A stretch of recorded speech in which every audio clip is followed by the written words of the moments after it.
지난주 우리는 사내들인 공회의 위협에도 불구하고 담대히 하나님의 말씀을 전하는 제자들, 사도들의 모습을 보았습니다. 오늘 이어지는 사장의 본문은 그렇게 담대하게 하나님의 말씀을 전하던 예루살렘 교회의 성도들의 삶의 한 조각, 단편을 오늘 우리에게 보여줍니다. 그들의 삶이 어떠했는지 엿볼 수 있는 귀한 말씀입니다. 32절을 보십시오. 같이 읽죠. 시작. 믿는 무리가 한 마음과 한 뜻이 되어 모든 물건을 서로 통용하고 자기 재물을 조금이라도 자기 것이라 하는 이가 하나도 없더라.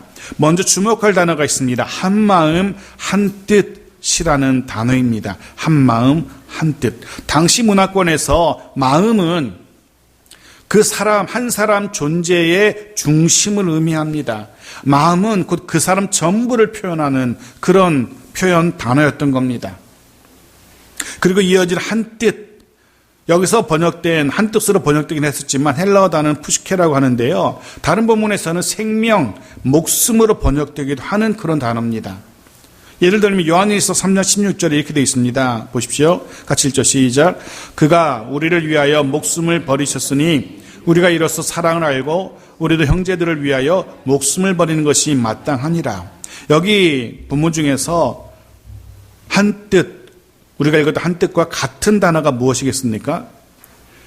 목숨이라는 단어가 조금 전에 읽었던 한 뜻과 같은 단어입니다. 요한일서에서는 이 단어를 목숨으로 번역하고 있는 거예요. 초대교회가 이런 공동체였던 겁니다. 자신의 모든 것을 함께하고 심지어는 목숨, 생명까지도 아끼지 않았던, 공동체를 위해서, 누군가를 위해서 자신의 생명까지도 기꺼이 내어놓을 수 있었던 그런 공동체, 흔히들 하는 말로 운명 공동체였던 겁니다. 초대교회는 말 그대로 운명 공동체에서 같이 운명을 나누는 그런 공동체였던 겁니다. 그러니까 그 사람의 고민은 곧 나의 고민이었고 그 사람의 아픔은 곧 나의 아픔인 겁니다.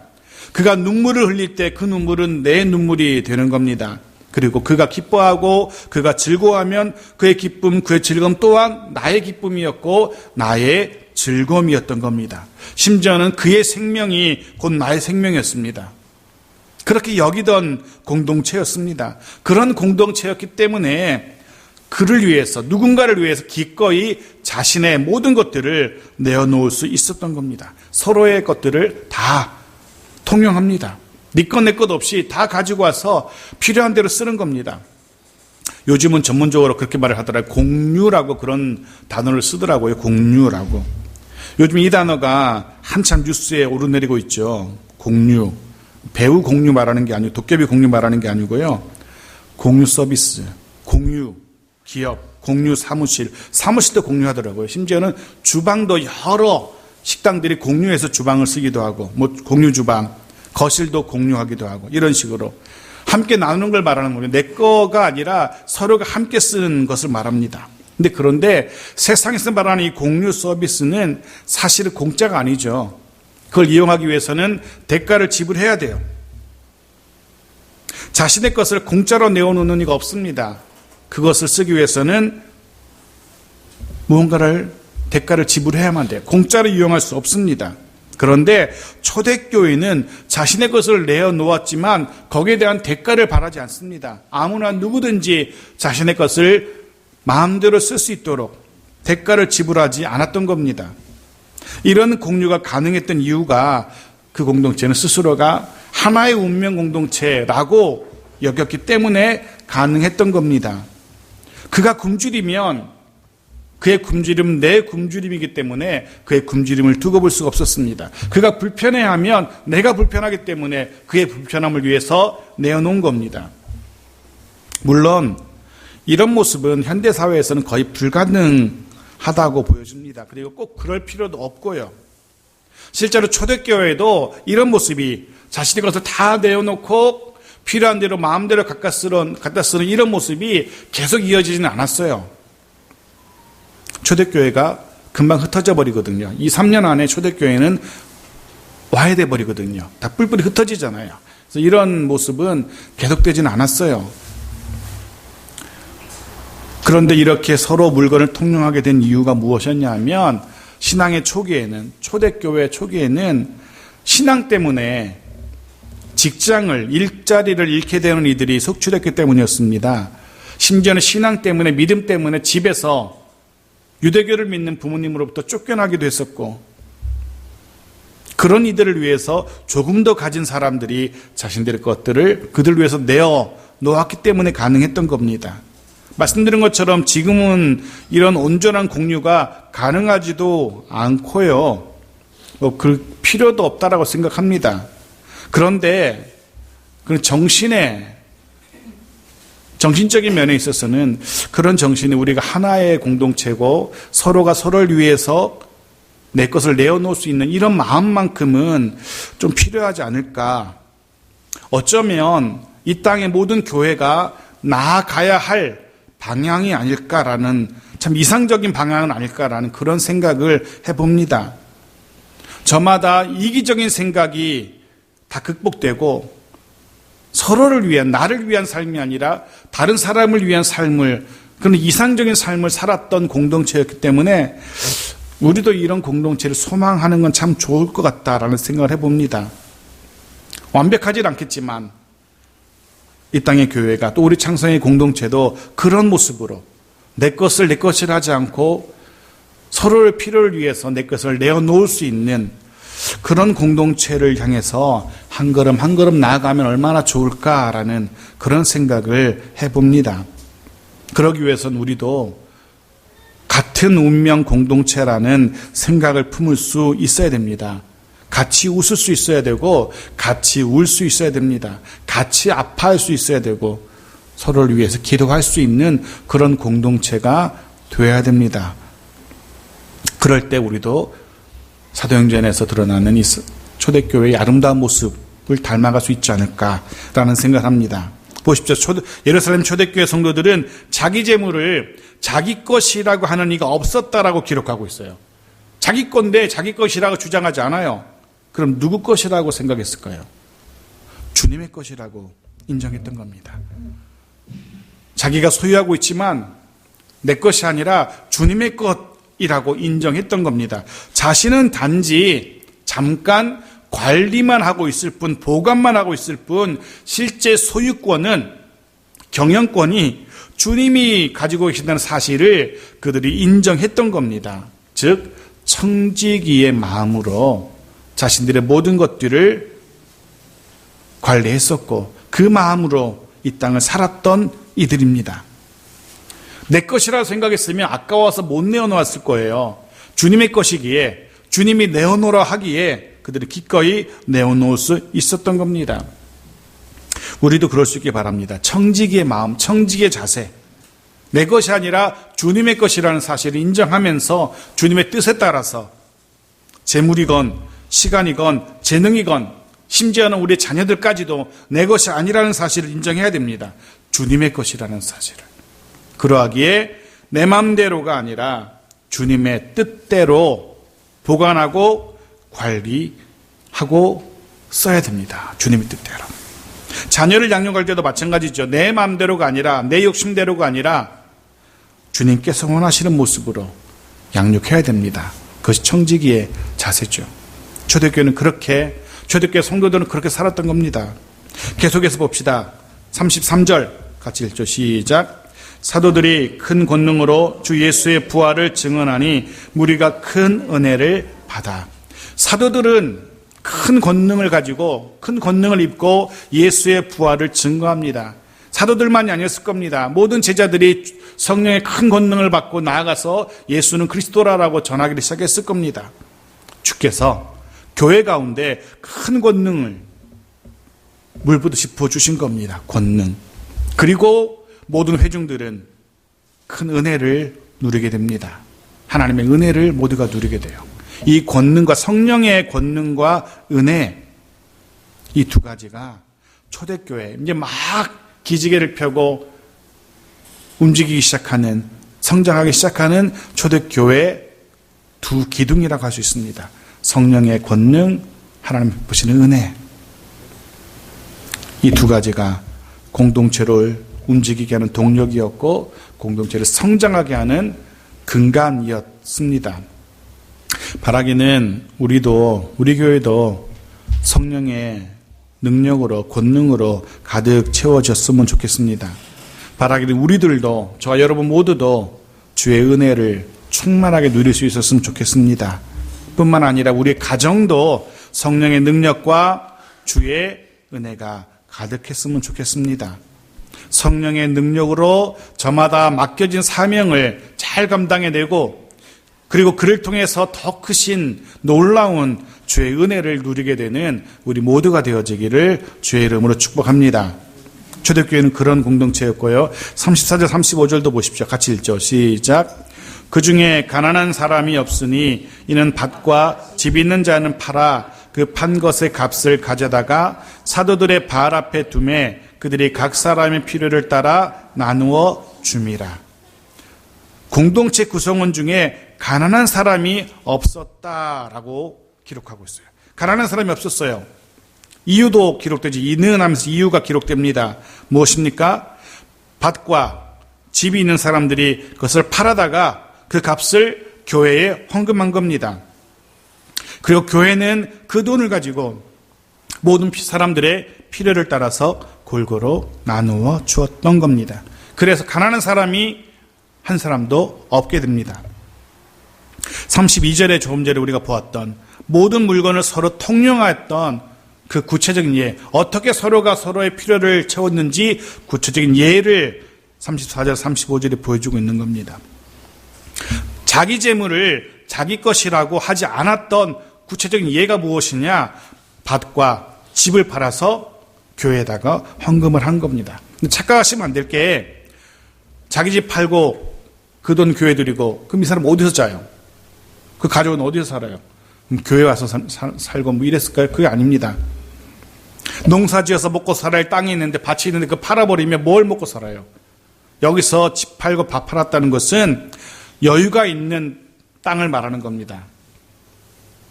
당시도 지금처럼 집 여러 채 가진 사람들이 있었어요. 부자들은 큰 집, 또 별장도 가지고 있었고 그랬었어요. 부자들은 땅도 많이 있었고 그 중에 필요 없는 부분들, 자기가 쓰고도 남는 부분들을 땅을 팔아서 그런 거죠. 뭐 집이 두 채인데 한 채는 세를 줬었는데 그거 팔아서 이렇게 되는 거죠. 가지고 있는 땅 중에서 여유가 있는 일부의 밭을 판 것이고요. 두 채 이상의 집을 가진 사람이 나머지 집을 팔아서 그 돈을 교회에 드린 겁니다. 초대교회는 그랬던 교회 공동체였어요. 여분이 있는 능력 있는 사람들이 더 많은 것들을 교회에 드렸습니다. 물론 저는 여러분에게 집 팔고 땅 팔아서 교회 드리라고 하지 않을 테니까 속으로 염려 안 하셔도 되고요. 초대교회는 그렇게 서로의 필요를 따라서 나누어 줬고 그 결과 공동체에는 가난한 사람은 사라지게 됩니다. 당연히 굶주리는 사람이 없게 됩니다. 직장을 잃어도, 신앙 때문에 직장을 잃어도, 신앙 때문에 집에서 쫓겨나도 먹고 살 거 걱정을 하지 않아도 됩니다. 이 모습 역시 말씀의 성취였습니다. 신명기 15장 4절 보십시오. 15장 4절 같이 읽겠습니다. 시작. 내가 오늘 내게 내리는 그 명령을 다 지켜 행하면 네 하나님 여호와께서 내게 기업으로 주신 땅에서 내가 반드시 복을 받으리니 너희 중에 가난한 자가 없으리라.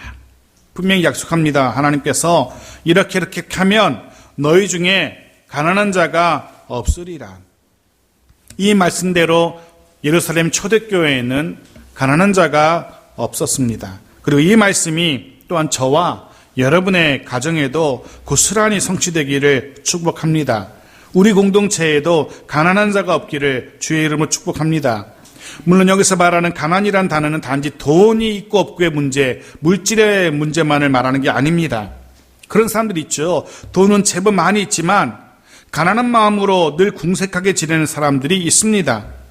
환경은 제법 좋지만 풍성하지만 늘 가난한 마음으로 흔히 하는 말로 쪼잔하게 살아가는 사람들도 있습니다. 또 반대의 경우도 있죠. 돈은 좀 부족하지만, 아니 많이 부족하지만 그의 삶을 보면 늘 풍성해 보이는 그런 삶을 사는 사람들도 있습니다. 환경은 분명 열악해 보이지만 근데 그의 삶을 보면은 늘 넉넉한 모습으로 살아가는 이들 있습니다. 어쩌면 더 중요한 것이 그런 환경적인, 외부적인 것이 아니라 그의 마음, 넉넉하고 풍성한 마음일 겁니다. 요즘은 뉴스를 보면 그런 얘기들이 나오잖아요. 충격적인 이야기들 많이 접하잖아요. 남부러울 것이 없이 살아가던 사람들인데 일순간 삶을 마감했다라는 그런 소식을 듣곤 합니다. 정말 남부러울 것 없는, 아니 다 부러워하는 삶을 살아가던 이들인데 갑작스럽게 다 정리하고 삶을 마무리하는 그런 소식을 듣곤 해요. 왜 그렇습니까? 가진 건 많았지만 그의 마음은 늘 가난했기 때문입니다. 마음에 여유가 없었기 때문입니다.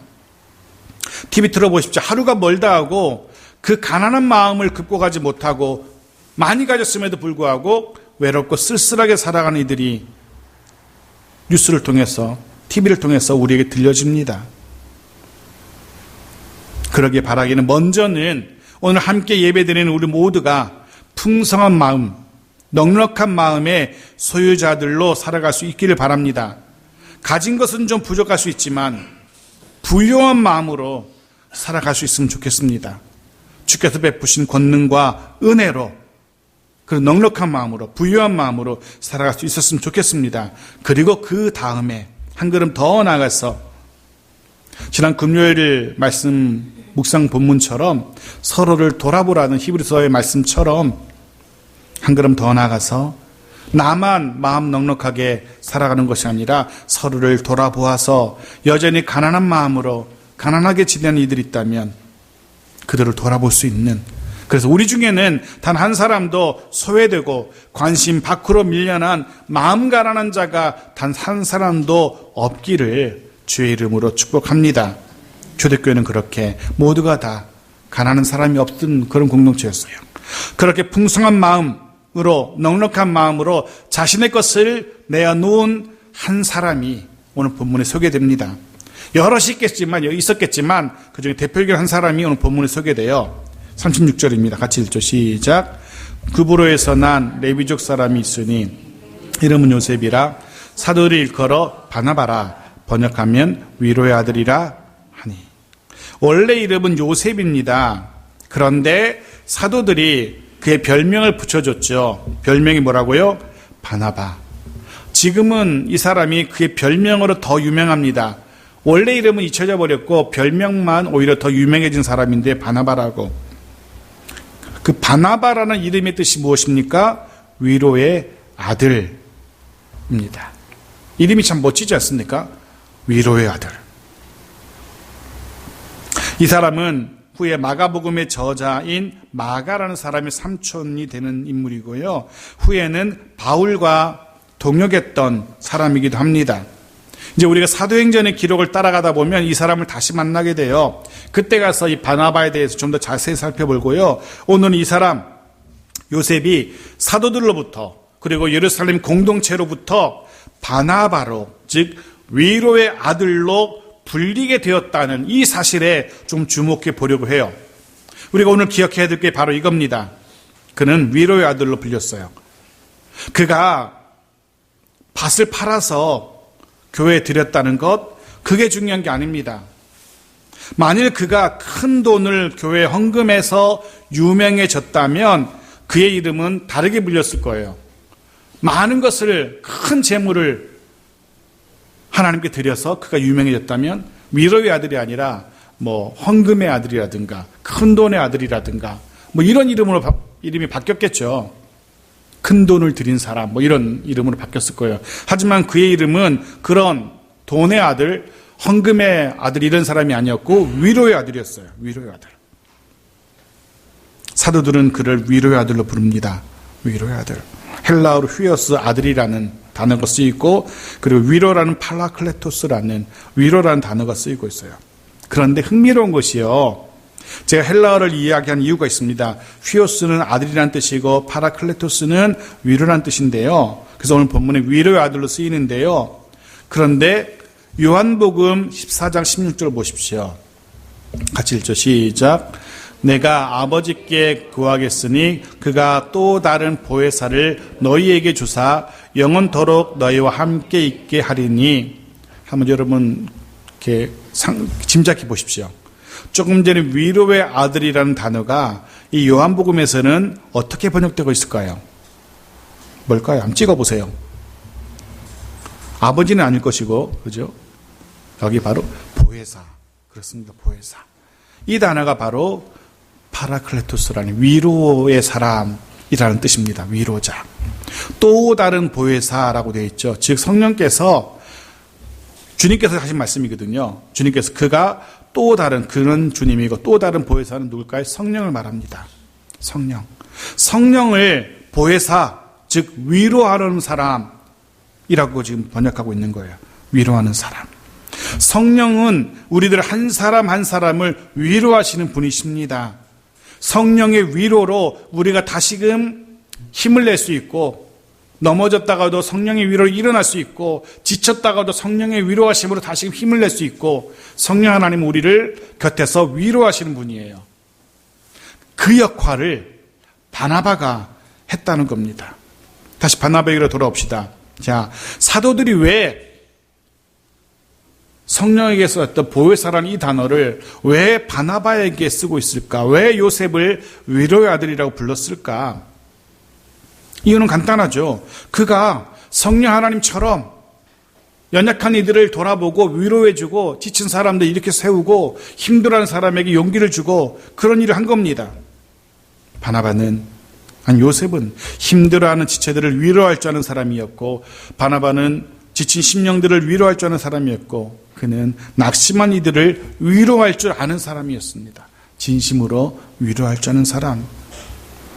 말씀드린 것처럼 당시에 유대교가 아니라 교회, 기독교, 예수님을 믿는다는 사실은 모든 것을 잃을 각오가 있어야만 가능했습니다. 직장도 잃을 수 있었고, 가정에서 쫓겨날 수도 있었고, 그 사회 공동체, 그 동네에서도 쫓겨날 수도 있었어요. 유대교를 버린다는 것은 모든 것을 버릴 수 있다라는 그런 각오가 필요했습니다. 심지어는 내일에 대한 꿈과 비전과 목숨까지도 걸어야만 했던 겁니다. 교회 나온다는 것은 그런 위험이 있었습니다. 주님의 말씀 그대로였어요. 사실은 마태복음 10장 37절 보십시오. 같이 읽죠. 시작. 아버지나 어머니를 나보다 더 사랑하는 자는 내게 합당하지 아니하고 아들이나 딸을 나보다 더 사랑하는 자도 내게 합당하지 아니하며. 보십시오. 주님께서는 심지어는 그런 부모님, 자녀들을 더 내려놓을 수 있어야 된다. 그럴 때가 올 것이라 라고 말씀하셨는데, 초대교회 공동체가 딱 그랬어요. 정말로 많은 이들이 직장을 잃었고 가족을 잃었어야만 합니다. 위로가 필요한 사람들이 모였던 겁니다. 아마 그 당시 그랬을 거예요. 짐작컨대 교회 와서 예배 드리기 시작하면 모두가 다가 그냥 눈물 한 바가지를 흘렸을 겁니다. 왜? 삶이 너무너무 힘들었고 너무 지쳤고 힘들었기 때문에 교회 와서 찬양하다 보면 눈물이 저절로 나고 막 그랬을 거예요. 돌아갈 집도 없고 먹을 것도 없고, 그런데 교회 와서 누군가 자신을 따뜻하게 안아주고 붙들어주고 위로해 줍니다. 요셉은 그런 사람이었던 겁니다. 그래서 사람들은 그를 바나바라고, 위로의 사람이라고 부르게 된 겁니다. 자, 여러분에게 한번 여쭤봅니다. 여러분 스스로 한번 생각해 보십시오. 사람들은 나를 누구라고 부르고 있을까? 사람들은 나를 어떤 사람으로 알고 있을까? 요셉을 사람들이 바나바라고 불렀던 것처럼 우리의 주변 사람들은 나를 어떻게 부를까? 선생님들 그러잖아요. 누군가를 보면서, 알고 있는 누군가를 보면서 그냥 그 사람 이름이 아니라 다른 별명으로 부르긴 하잖아요. 구두쇠, 짠돌이, 이렇게 인색한 사람이라고 부르기도 하고 여러 가지 이름 별명들 부르잖아요. 그렇게 생각하잖아요.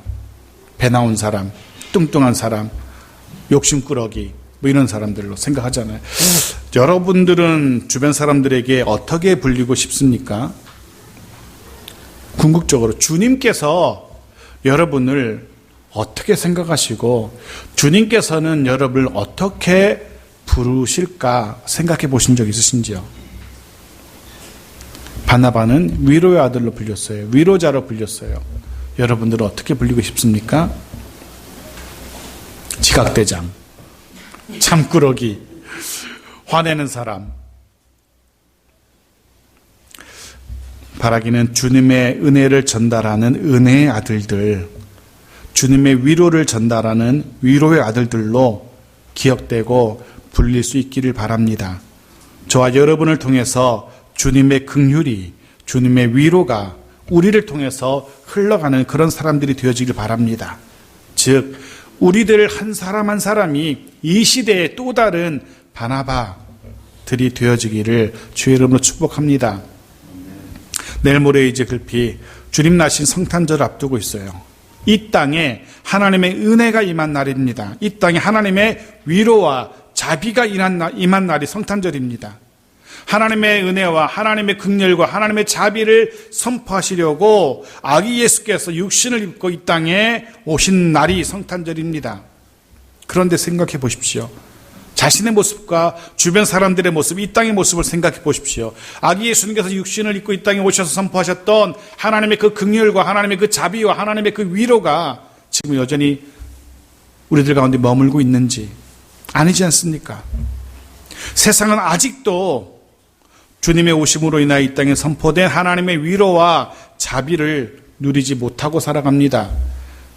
주님의 오심으로 인해 이 땅에 선포된 하나님의 긍휼을 맛보지 못하고 살아가는 이 시대 사람들입니다. 바라기는 오늘 진정한 성탄의 의미를 되새길 수 있기를 바랍니다. 우리를 통해서 오늘 말씀처럼 이 시대의 바나바로